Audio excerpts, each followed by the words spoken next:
Welcome to the first episode of the Clima podcast. My name is Simon Cater, and I'll be your host. In this, our first episode, I'm speaking to the Godfather of Building Science, Joe Lstiburek. Dr. Lstiburek holds a Bachelor of Applied Science in Mechanical Engineering, a Master of Engineering in Civil Engineering, and a Doctor of Philosophy in Building Science. His work ranges widely from providing expert witness testimony to overseeing research and development projects to writing for the ASHRAE Journal and buildingscience.com. His commitment to advancing the building industry has had a lasting impact on building codes and practices throughout the world, particularly in the areas of air barriers, vapor barriers, and vented and unvented roof assemblies.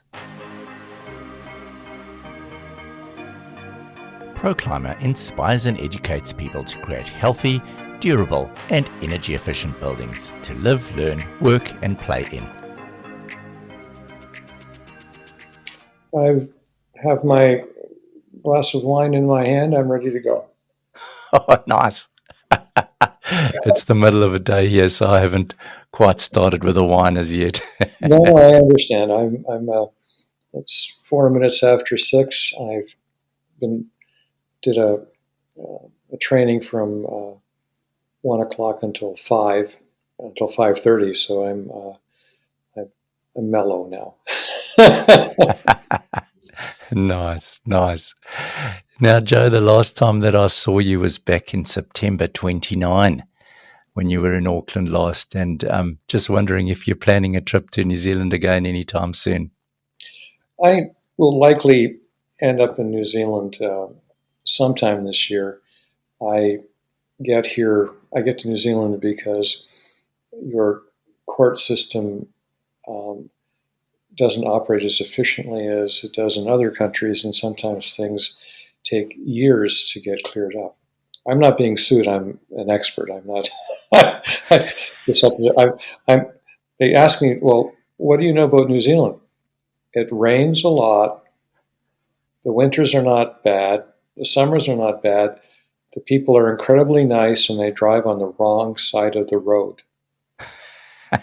There we go. That pretty much covers it, doesn't it? It does. I mean, you have palm trees in Auckland, and you have snow in Queenstown. I mean, it's perfect. Come on. Exactly. What more can you ask for? So, Joe, just to give the audience a little bit of an introduction, when you were growing up, what inspired you to become an engineer? Oh, my dad was an engineer. Oh. He was an aeronautical engineer. He ran the controls department at de Havilland Aircraft. He was a fighter pilot during the Second World War. So I grew up around planes. The high school playing field backed on to the takeoff and landing runway of the de Havilland Aircraft plant. And so I grew up around planes. My dad built a jet helicopter for Wow. in our backyard. I mean, so my entire dream was to be a pilot. And the trouble was that my eyesight is real bad, and so I could never be a real pilot. And so I thought, well, geez, if I can't be a pilot, maybe I can design them. So my undergraduate is in aerospace engineering, and so when somebody says it's not rocket science, I can sometimes say, well, maybe it is, maybe it's not, because I was a rocket scientist. But I graduated in 1979, and there was no work, so I ended up in construction. And so that's because the only job I could get was as a laborer. So I ended up as a laborer on a construction site in Toronto, Ontario, Canada, with an aerospace engineering degree. And I was one of the only people that could read and write English and read the drawings. And so I started asking questions like, why did you do this? Why not that? And it led from one question to another, and I got adopted by a bunch of old folks, who became legends. I didn't know that.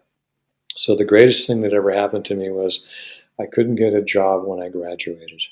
And it led to building science and building physics, and who would have known? It's amazing where that life takes you, isn't it? Yeah. So I hear you talk a lot about your mentors, Joe, and tell us a little bit about the summer camps that you run. I have 500 people show up in my backyard at my house for 5 days every August, first week in August. And part of this was it started as an accident. It's called the Westford Symposium on Building Science, which everybody calls summer camp. But when I started doing really well in my consulting firm, and we got employees. I wanted to have the employees learn from the experts and legends, and so I called up the best guy in the world at Live at the time, Gus Handegord, and I said, Gus, I don't want to send my guys to a conference. They don't really ever learn anything. You learn things from the people in the bar at the conference as opposed to whatever.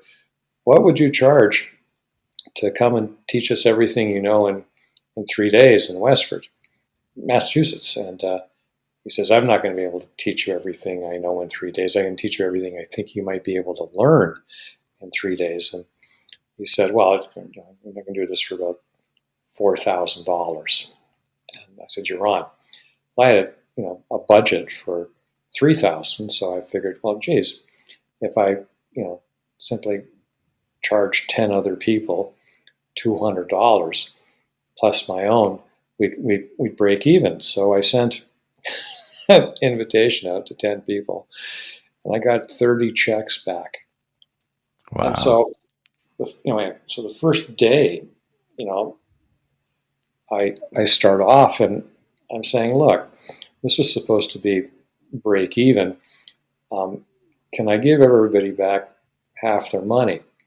And guy yelled at me. He says, what are you nuts? Do you have any idea how difficult it was to get the money out of the company in the first place? There's no way we're going to be able to figure out how to give it back. Somebody else, spend on food and booze. And I said, okay, fine.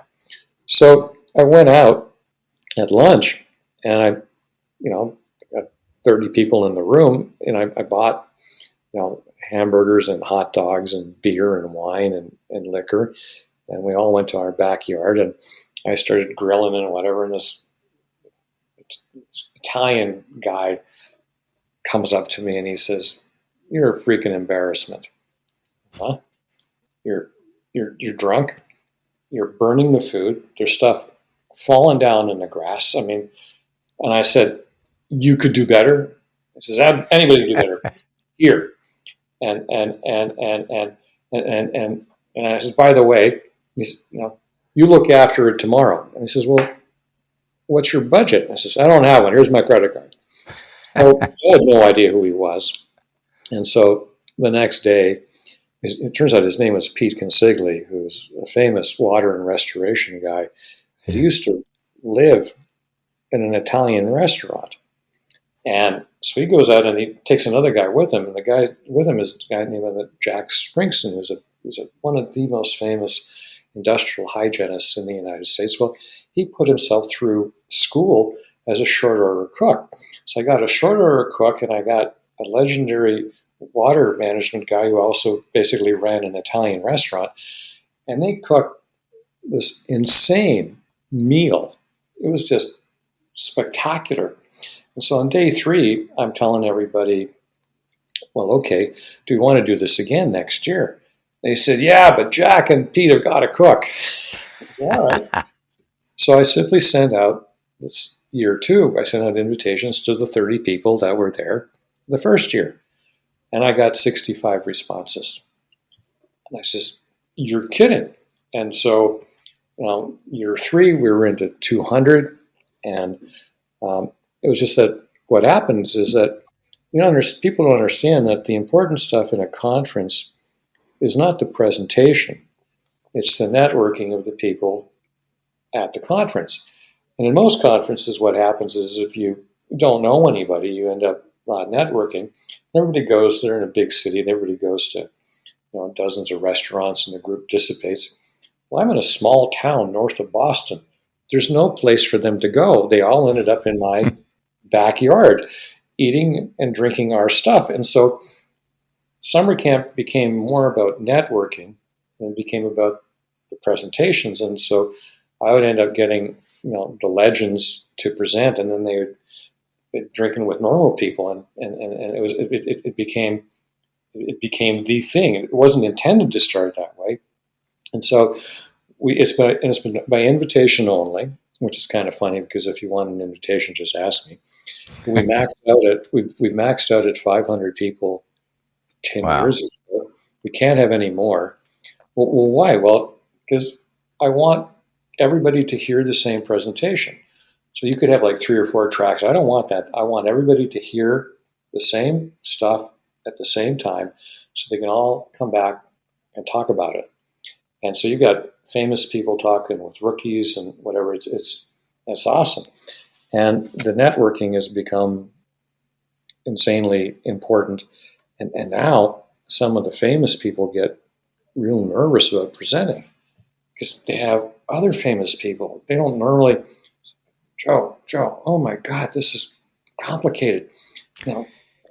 Hutchin and Handegord are in the audience, and I relax, you'll be fine. And so some of these famous people are insanely nervous because they're not only presenting to normal people, they're presenting to their peers. It's okay, just relax. And so so that's how it started. And we had our 25th last year. Yeah. That's pretty impressive. I Now, know Joe, I know you asked a simple question like what time it was, and I told you how to build a watch, how to calibrate the watch, the time zones. I'm sorry, I'll be briefer. no, please feel free. It's great to hear you chat, Joe. Now, you've written a number of books over the years, Joe, and what would you suggest that people here in New Zealand, which one of your books would be worth having a look at? Obviously, we've got sort of a warm climate and a warm temperate and a cold temperate climate. Are there any of your books that you could direct our audience to? Oh, I'm gonna give you a weird answer. Yeah. Don't buy one of my books. Go to our website and download all of the building science insights. There are 150 of them. They're for Wow. free. They're not a paywall. They're not behind a paywall. They're 8 to 10 pages long with lots of graphics, and they cover a subject. And they cover all of the climate zones in North America.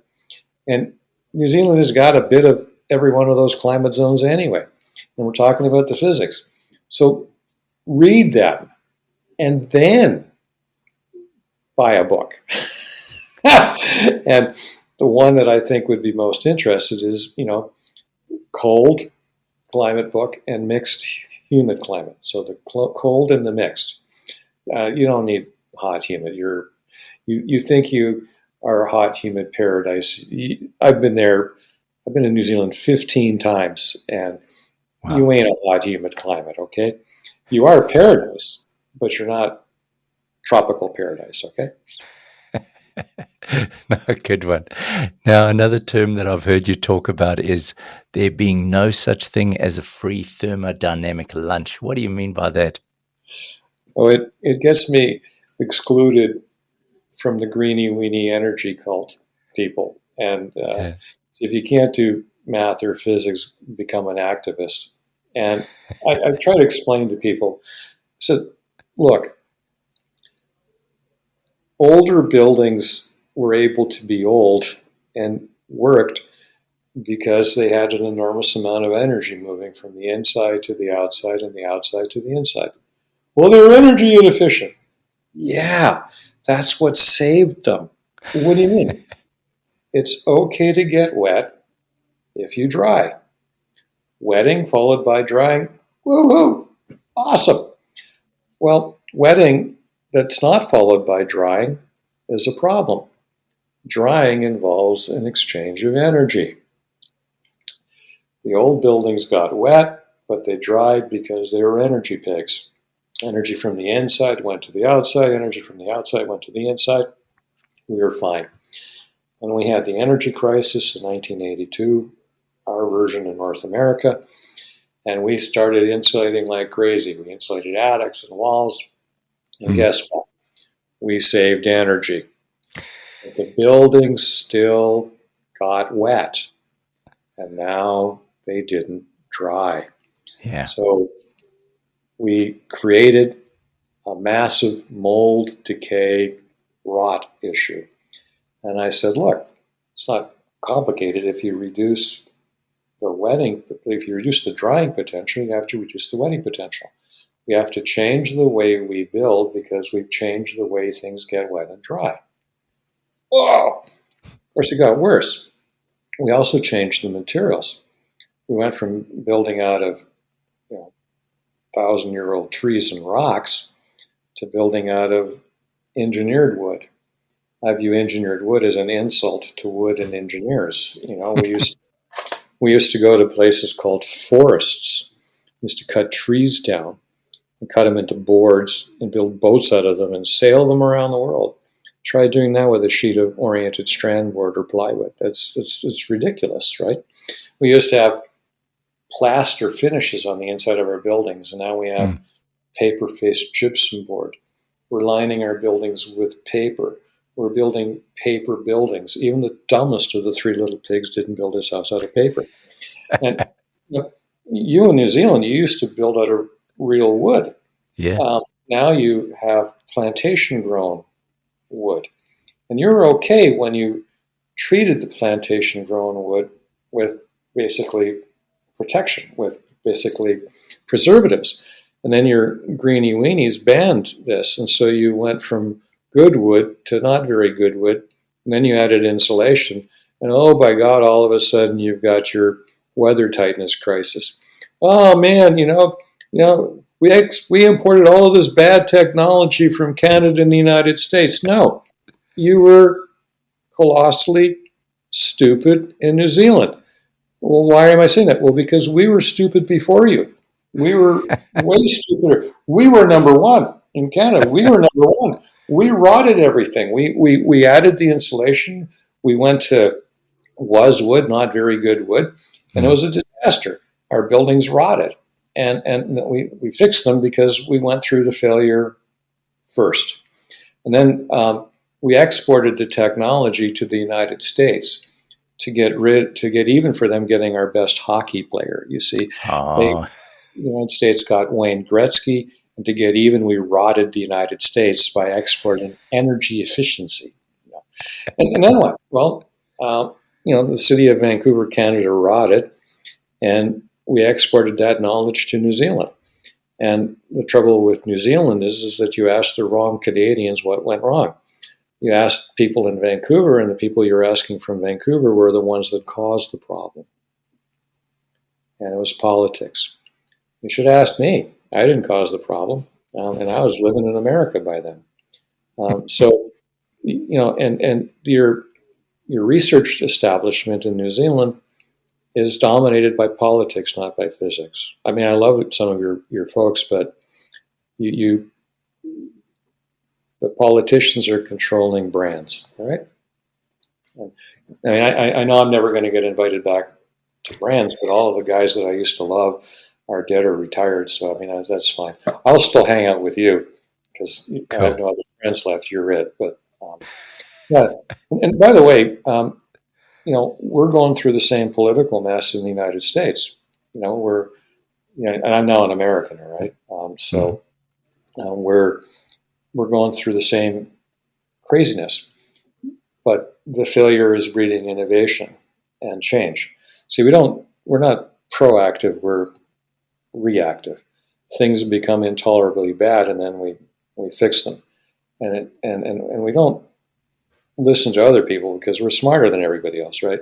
Okay, so one of my favorite people in history is Winston Churchill. And Winston Churchill had this wonderful comment about Americans. And he said, America and Americans can be counted upon to do the right thing after all of the alternatives have been exhausted.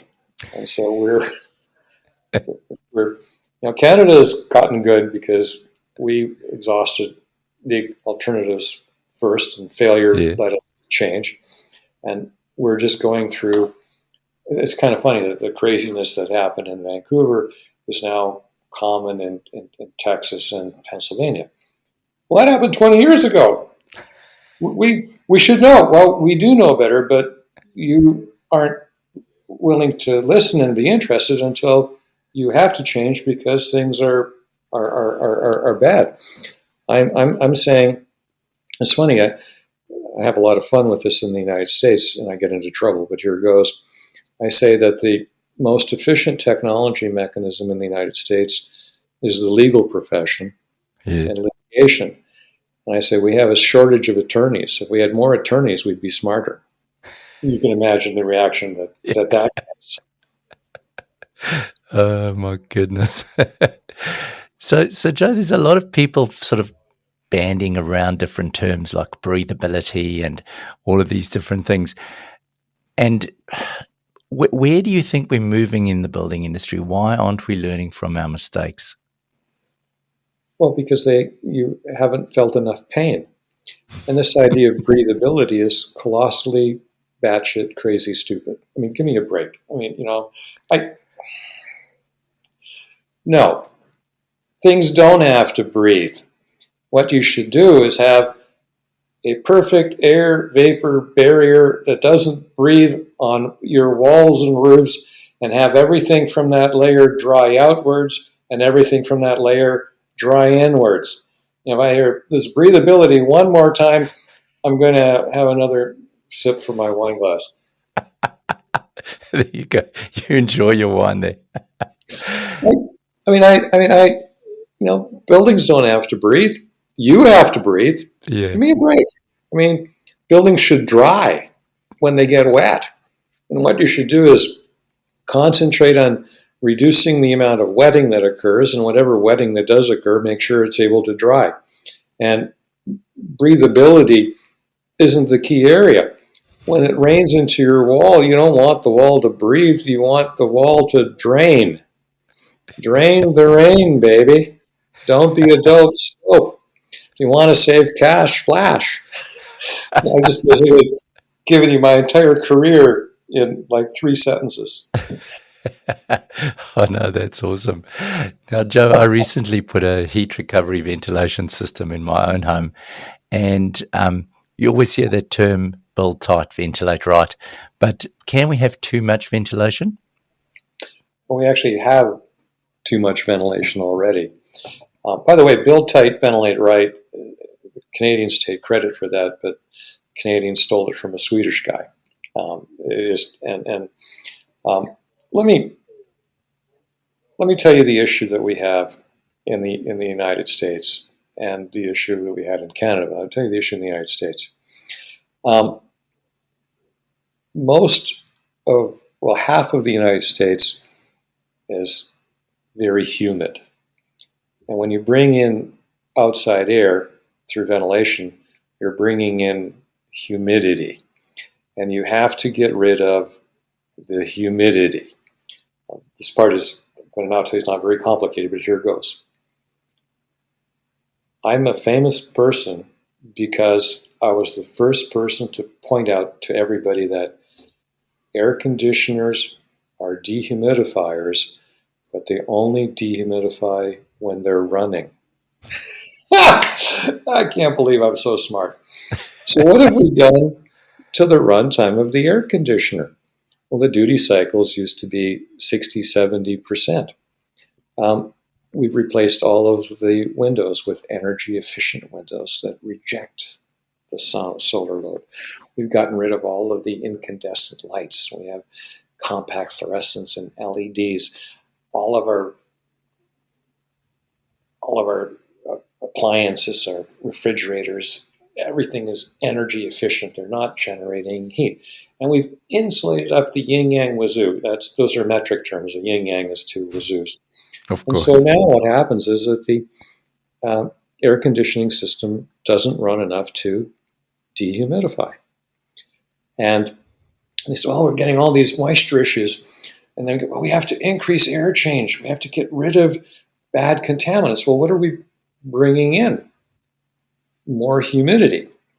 And so I've had a lot of fun, and I get into trouble, but what the hell? The 2019 International Energy Code, the IECC, and it's kind of funny. It's only an American code, but we call it international because we include Texas. That's a joke. So if you build according to the 2018 IECC, and you ventilate according to the EPA Energy Star Indoor Air Plus rate, you're going to get mold unless you install a dehumidifier. And the codes have been changed so that now you have to run a dehumidifier because there's no air conditioning system that's capable of running long enough under the right conditions to dehumidify. So I say, hey, folks, a dehumidifier runs on something called electricity. Yeah. There's no such thing as a free thermodynamic lunch. Now, that's the second law of thermodynamics put to music by the second best guitarist of all time, Mark Knopfler. You can't get your money for nothing and your chicks for free. That's the second law. Mark Knopfler is really good. Not as good as Slowhand, but up there. So yes, I'm saying, well, wait a minute. The higher the air change, the more efficient the building, the more you have to dehumidify. Now, that's in the United States. When you go up to Canada or Minnesota, which should be part of Canada, if you have a high air change, you make the house too dry. So the high ventilation rate in Canada and in cold United States makes the houses too dry. So what do they have to install? Humidifier. The humidifier it's an insane bioweapon. ISIS exports it to the United States because when the Mayo Clinic in the United States says you have to use distilled water in a humidifier and clean it every day. I see that happening all the time, right? Of so you're course. basically aerosolizing bad stuff because you're humidifying. So we need a dehumidifier in the south, in our hot climates, and we need a humidifier in our cold climates. It's absolutely freaking insane, and I'm enjoying the hell out of it. And then we have, I get into trouble when I say this. If you can't do math or physics, go into biology. Can't do biology, go into medicine. Can't do medicine, join the Center for Disease Control in Atlanta. That is recommending 45% relative humidities in American houses. And what's happening is that humidity north of the Mason-Dixon line and west of Interstate 35 in Texas, meaning the winners of the Civil War, are going to rot their houses. So this is the South getting even for the Civil War to rot out all of the houses up north. Of course, what's nice about it, the only people that are happy are the fire people because the buildings are too wet to burn. So someone's happy. Oh my God. I mean, this is really not complicated. Mm-hmm. I shouldn't have a job and it shouldn't be so controversial. But the politics and the feelings and the planet is going to burn up and the oceans are going to rise, and so not because we're ventilating too much. Anyway, so there's no such thing as a free thermodynamic lunch. You can't get your money for nothing and your chicks for free. And Eric Clapton was a better guitarist than Mark Knopfler. We can argue about some of the others, but that guy that broke his guitar all the time, Mr. Hendrix, is up there too. All right, so nice. Now, We get a lot of pushback saying that we're raising the cost of construction by doing things better. So, how do we balance building better with this high cost of construction? Well, all right. It's important not to get sick and not to die and not to make the building sick and make the building die. And that means doing things differently and better. And it's going to increase your cost, but the cost is worth it because the money that you save on energy, which is not insignificant, and the money you're going to save on not having to constantly repair and maintain your building, I believe that it washes out. And so I now I'm talking about a reasonable amount of efficiency, a reasonable amount. I'm not talking about the crazy ass German passive house up the yin yang wazoo kind of stuff. Now, just for the record, I like American passive house because they're reasonable. American passive house actually was put together by Germans. The German passive house is also put together by Germans, and they're like the Hatfields and the McCoys. Those were families that hated each other. Yeah. The American passive house, they got it. The German, come on, you folks should in Germany stick to building Porsches and not tell Americans how to build houses. Of course, they hate me in Germany. They hate me in Canada. They hate me. The only people that love me are New Zealanders because apparently I have a sense of humor and I can ski well enough to hang with you. Nice. So from your opinion, what do you think the next big advancement in design or building materials will be? Well, all right.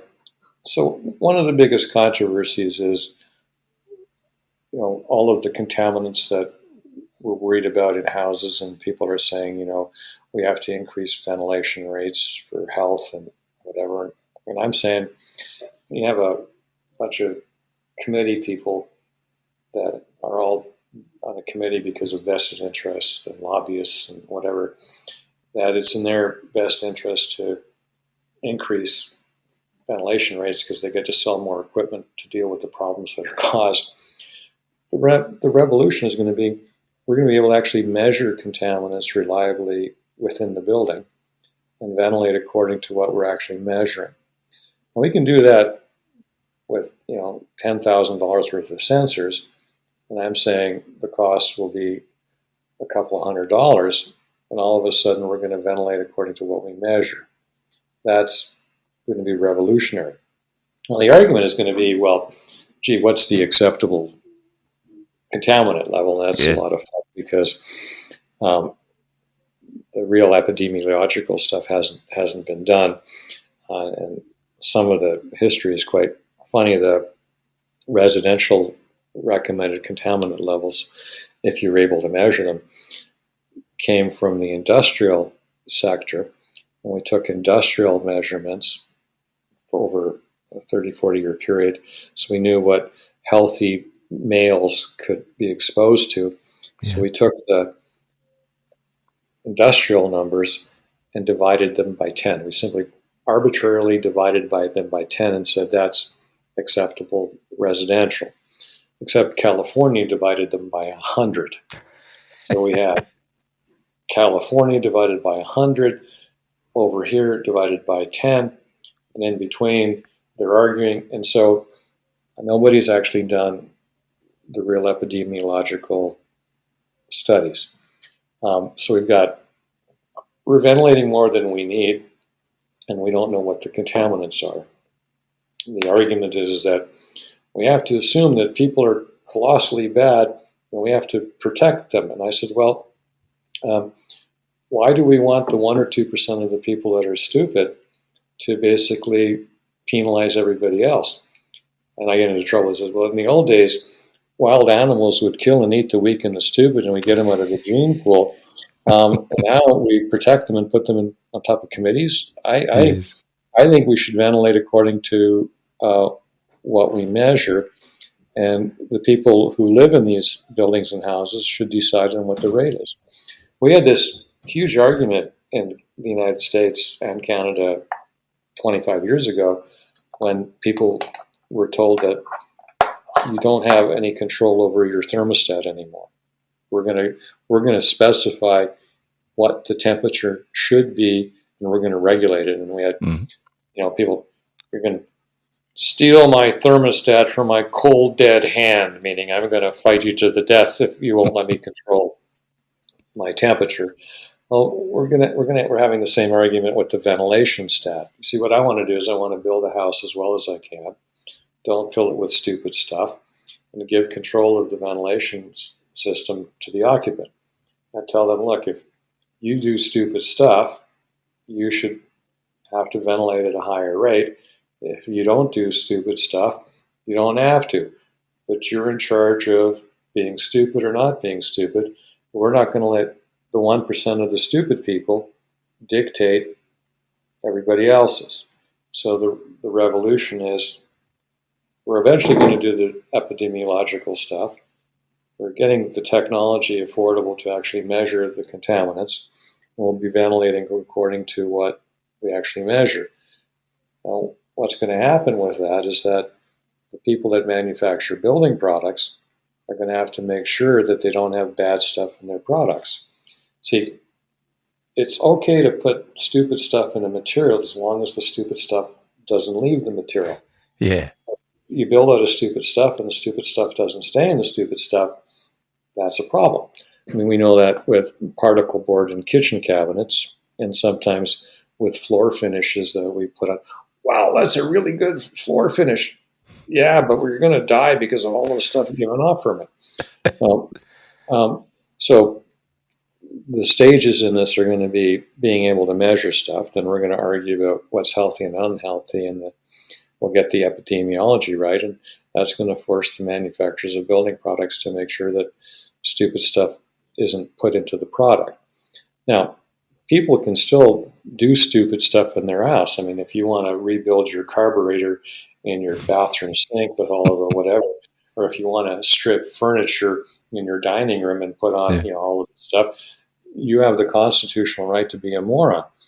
But I don't have to have a committee ventilate everybody else's houses because 1% of the population are morons. You have the right to be a moron, and maybe go over there and be a moron and die. But don't make me have to run my life assuming that I'm going to be a moron as well. And so that's the changes that'll be the change in the technology. Now, what you haven't asked me about is the 800-pound gorilla in the freaking room. Why don't you ask me about carbon? Oh, you tell me, Joe. Come on, let's. Seeing as you brought it up, let me hear your opinion on that hot potato. All right, look, we've got the carbon crazies. They're a cult, and they say, well, we have to get rid of concrete. We have to get rid of plastics. We have to get rid of all of this stuff.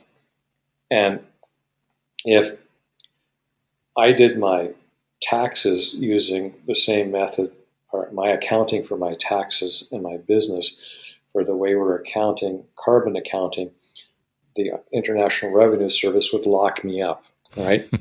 So, the carbon accounting, and it's just, and so we're already, Joe, I want to build a foundation with no concrete. Man, I did stupid stuff like that in the 70s. Yeah. We can do that, but do you really want to? Yeah, we got to do that. Oh, Jesus. I mean, we got to get rid of spray polyurethane foams and extruded polystyrenes. We can only use cork and fluffy stuff from trees. Hey, I heard we used to use seaweed as insulation. we're going to harvest seaweed and sell it. I said, well, it's the ultimate green insulation, isn't it? Yeah. The only good news is that this is going to be played in New Zealand, not in Boston. Okay?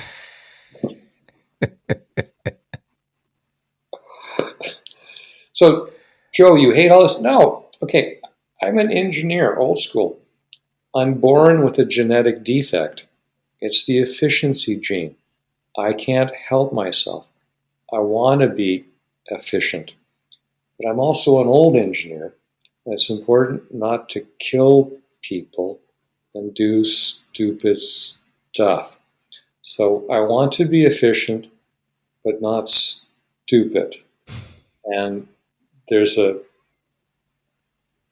stupid is winning on the efficient side.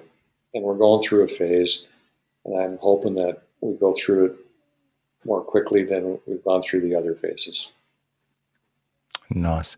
Now, Joe, one of the things is we certainly notice here in New Zealand that a lot of the specialists that are talking about these things and trying to solve these problems come from Canada.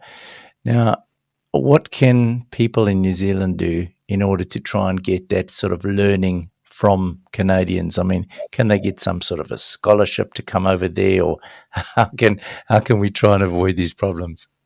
I don't think you should ask Canadians. Okay, let me explain. Canada has 2 seasons, this winter and last winter. All right? You should be asking Americans. Yeah. Because we have, in the United States, you've got all of the different climate zones. And, the Canadian answer is not going to be viable for the mix of the New Zealand climates. You should, now, the physics is the same, right? And the Canadians learned, and I'm speaking as a past Canadian, we learned the physics extraordinarily well. But we applied the physics that we learned extraordinarily well to a cold climate. You have a mixed climate. And Canadians shouldn't be asked how to do air conditioning. So you should be looking at what the Americans are doing. You shouldn't be doing what the Americans are doing. You should be watching them, because now that I'm an American, we're screwing up too, but we're screwing up in a different way, because, we have different seasons. And so you're going to become dominated by air conditioning and humidity issues, and you're going to have very low drying potentials, and your entire country has more rainfall than almost any other place. So you have an insane amount of rain, you have air conditioning, you have a mixed climate, and you're building out of materials that no longer are as robust and durable as the old stuff. And you don't ask people from Vancouver about this, all right? Vancouver, we screwed up Vancouver differently than you're screwing up things. Just saying. So, do you want to learn about mixed climates? Sign up to my 16 hours, and you'll hear stories that may or may not be true. But why don't you come visit the United States and go to a couple of the conferences and to hear different opinions? My opinion, of course, is the only right one. It's okay. The idea is, the point is that you need to shop, ask questions. And I mean shopping, I don't mean buying shirts and bicycles or cars. I'm talking about, look at the ideas, look at the issues, be very questioning, and have a look. Now, you're not the only ones that are having trouble right now, all right? So we're having trouble in the United States because we're changing. Not too far away is you have this place called Australia. Yeah. And everything they've been touching lately has been stupid, right? I love Australians. I mean, I learned how to surf on Manly Beach. It's another story. I was so bad as a surfer. They nicknamed me Shark Biscuit as an appetizer for a great white. That's how bad I was. So they're doing stupid stuff, but their stupid stuff is being done in a climate that's not the same as New Zealand. It gets even better. Go visit England, the Brits. Colossally stupid stuff and failures because again they've changed their energy flow. They have a different climate than Canada and the United States, and they're making interesting, unique mistakes. It's all the second law of thermodynamics, but how that second law is influenced by the choice of materials and the climate inside and outside is quite extraordinary. So I'd shop around in terms of ideas. Excuse me, and you'll work it out. Why? Well, because you have problems, and nothing leads to solutions more than having problems. I know that sounds. Joe, what can you say about yourself? Well, failure has made me the man I am today. It's interesting that you say that you see some similarities between some of the American climates with New Zealand, because often we hear in New Zealand, oh, this country is totally different and we've got to do things differently. But you say they quite easily tie up, do you? Oh no, I mean, come on. We have lots of rainfall in places in the United States. We also have deserts. We have lots of places in the United States that are humid. We have lots of places that are not humid. We have places where it snows a lot. We have places where it doesn't snow a lot. We have palm trees in a lot of our cities. We have fir trees. I mean, give me a break. We have everything here. You don't have everything, but you got what you do have is we've screwed up already before you. All right, you should learn. Now, what's interesting is that the Australians are about 10 years behind screwing up things than you are. You see, you're better at them than the Australians because you were stupider firster. I mean, and you weren't as good as us Canadians Americans because we were really stupid, real early. Yeah, and so the lessons that everybody is learning, we should be communicating, and we are incredibly bad at transmitting the lessons of one nation to another, and worse, one generation to another. So we have generational issues, we have national and cultural issues, and we have, we shouldn't have any problems. I mean, if I was in charge and I could write the code, you'd never have any problems. Oh, really? What would you do, Joe? Let's hear about it. No, that's meant to be a joke to say that you shouldn't rely on one person. You should go out there and then look at everything and figure it out. And you're going to have your own little unique twist. And don't take this the wrong way, but you're going to hate me, but you need to ask more people. You're not going out and asking enough different people. You need to look at all the stupid stuff that's happening everywhere and then figure out what part of that stupid stuff applies to New Zealand or not. And don't assume that, gee, we're so unique. We none of this information from other places applies to us. That's not true. We had the same narrow thoughts way back when in Canada. America is still suffering, trying to get out of that narrow thinking. The Brits are in denial. We invented the steam engine. Yeah, I know. And Lord Kelvin was in Scotland, but he had to run from Ireland to get there. Yeah, I know all of that, but your houses are moldy and are all screwed up because you don't know how to insulate and keep the rain out of them. All right, so give me a break. And so on the one hand, it's never been a more exciting time for like somebody like you and I in our Totally. business.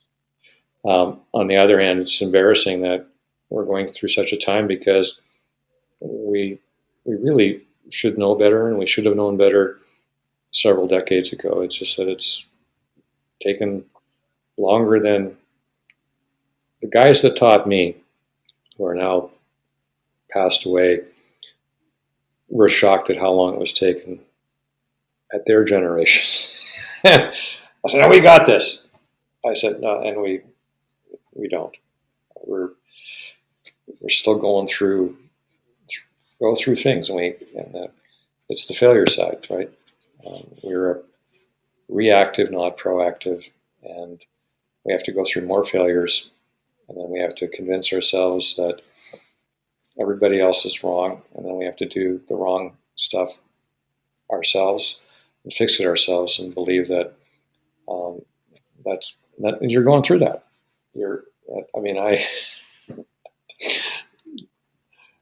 There's stuff I can't tell you about what's happening in New Zealand. But if you invite me for a drink next time I'm there, I certainly will, Joe. So you can let me know one man to another personally what's going on.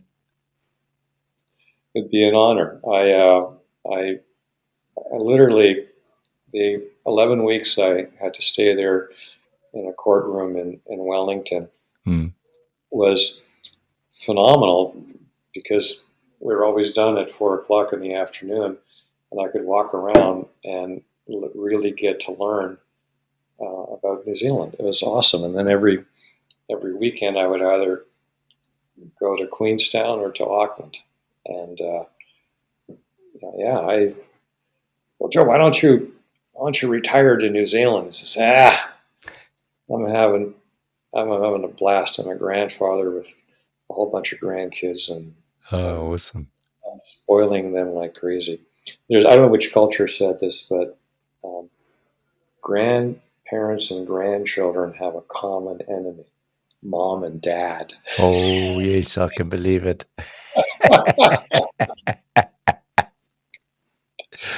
Oh, excellent. Now, Joe, before you go, you've got this term, the perfect wall. Tell us a bit about that. All right, this is hysterical. Okay, so all I did was take a 1950s wall assembly that a legend by the name of Neil Hutchin, Professor Hutchin, put together, saying, look, we should have all of the important things on the outside of the structure. And so I took a 1950s black and white sketch and I colorized it. I'm the Ted Turner of building science. I colorized it and I gave it a clever name. I called it the perfect wall. And I said the perfect wall needed, in the following order, these things. It needed a water control layer, then an air control layer, then a vapor control layer, and a thermal control layer. And so I gave it a clever name. I added colors to it, and I said, here are the 4 things the wall has to do in that order after it handles fire and structure. All right? So after you've handled the fire and the structure, water control, air control, vapor control, thermal control, and put all of it on the outside of the structure.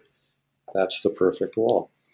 None of those ideas, none, are mine. All I did was to try to educate folks and give them a way at it. And I'm surprised at the pickup. It was literally, I tell everybody it's not me. I'm a marketer. I'm an engineer, but I'm marketing half-century-old concepts that weren't picked up a half century ago because things weren't bad enough. things are becoming bad enough that we have to go to the correct fundamentals. And the fact that they were figured out more than a half century ago is kind of amazing to me, right? So, and my kids are, Dad, you're telling me that all of this stuff that you're talking about was figured out by people that are now dead? And I said, yeah. You shouldn't have a job. Yeah, I know. But Dad, you tell good stories. Yeah, I know. I'm not a building science professional. I'm a building science storyteller. I like that. That's awesome, Joe. Well, I really hope I can come and visit you sometime soon, or we can see you here in New Zealand again at some stage, and we just can't let you retire until then. Well, you're welcome anytime here, and you will regret saying that I should visit when I visit you. I should talk to you, because I'll probably stick you with the barbell. All right, that's fair enough. and Joe, I'll put a link in the description of this podcast to some of your literature, your books, and your seminars and things that you're hosting, because I think we can all learn a heap from you. Well, thank you very, very much, and I might end up taking surfing again the next time I'm in your neck of the woods. Yep, you're going to go down to Raglan, are you? Well, it's the closest thing I can do to walk on water. Okay, that's a bad. Awesome, Joe. Thank you so much for your time. It's been fantastic catching up. Take care. It's a pleasure. You too. Bye then. Sharing knowledge is at the heart of our strategy to make buildings better for everyone. Sign up for our podcast to learn more about creating healthy living conditions by protecting structures from external and internal moisture damage. Thanks for listening. Looking forward to having you with us next time.